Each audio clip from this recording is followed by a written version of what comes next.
between the $250 billion worth of deals that they've agreed to and work to suppress North Korea's nuclear threat.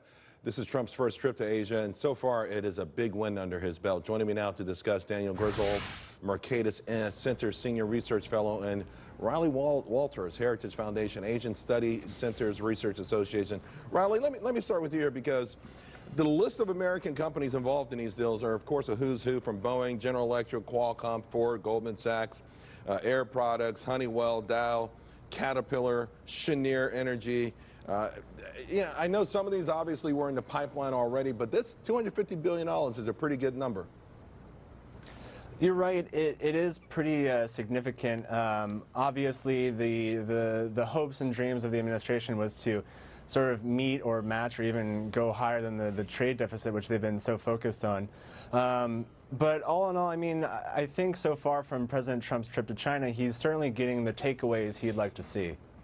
Now, I'm sorry, Daniel, some critics are saying, well, it's a lot of pomp and circumstances, a lot of parades, a lot of music, a lot of flattery, and that this is more or less a charmed offensive by China to get away from some of the harder edge conversations that they are uncomfortable with right now. Do you see it that way?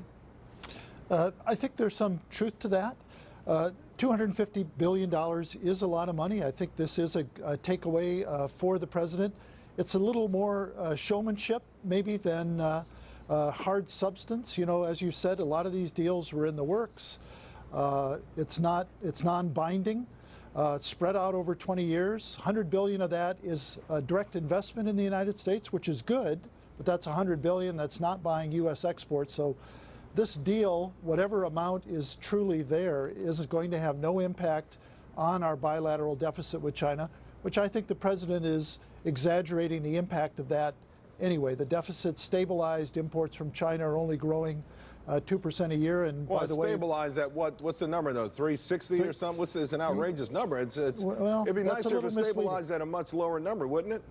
Yeah, that's misleading though. A lot of those products that come in from China have a lot of value added from other countries. And by the way, Americans get a lot of, tens of millions of Americans get a lot of benefit out of those goods from China. There's no doubt. Listen, I understand trade. You know what? If someone sells me a cheap plastic item and I give them money for it, I got the cheap plastic item and they got my cash. That's what trade is all about. But there are some, Riley, underlying unfairness about this, because I can't sell my cheap plastic stuff in China. You know, we can't sell great stuff in China. They've got barriers. They've got tariffs. You've got to grease palms of local officials. I mean, we do have a very unfair trading relationship with China, and President Trump is the first president I remember in a long time to truly call them out on it.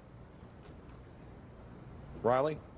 Yeah, that is true, but I mean, even the president has recognized, you know, this isn't necessarily China's fault. He's listen, President Trump praised him. He said, you took advantage of America. You took advantage of weaklings. You're supposed to do that. You looked out for your own self-interest, but the game stops now. He's recognized, though, that there are macroeconomic factors that fall into what increases our trade deficit. You're right, there are barriers to market access for China, and of course, you know, there are the issues of intellectual property theft, which I believe both he is picking up more as an important topic to address with dealing with China. Yeah, I agree. I mean, that is a huge, huge problem. Gentlemen, thank you both very much. Really appreciate it. Thank you. Thank you. Democratic election victories this year, retiring Republicans. By the way, that line is getting longer and longer. And then there's the tax reform. If they flood this, all of these things can mean really bad news for next year's congressional races.